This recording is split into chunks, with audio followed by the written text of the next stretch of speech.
Mga kapuso, marami po sa mga kababayan natin ginagamit na pangunahing paraan ng transportasyon ang pagsakay ng motor o di kayo pagsakay sa mga motorcycle taxi. Kung hindi man sila mismo ang rider, sila ay umaangkas para makapunta sa kanilang mga destinasyon. At mahalagang bahagi po ng pagmumotor ay ang paggamit ng helmet. Kanina po ay sinubukan natin itong helmet cleaning vendo.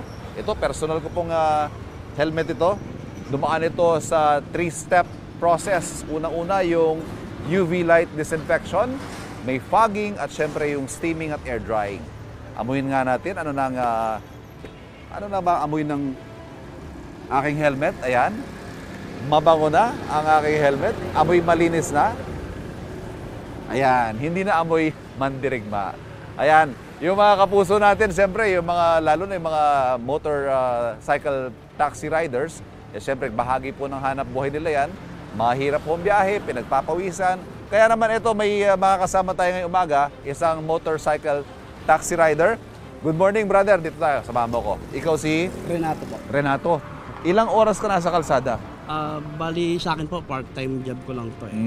Along the way papasok siya pauwi po. So nakakailang biyahe ka? Mga 5 to 6 passenger. 5 to 6 passengers a day. Yung helmet na ginagamit nila, yung ba'y nalilinis mo o minsan hindi na rin?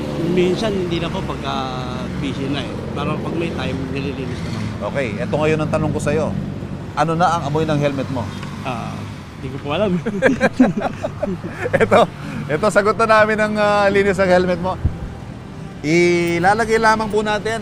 Ito, papakita lamang natin ha. Pakihawak sandali. Yan. Yan, maglalagay lamang po tayo ng yan, maglalagay tayo ng 25 pesos sa barya.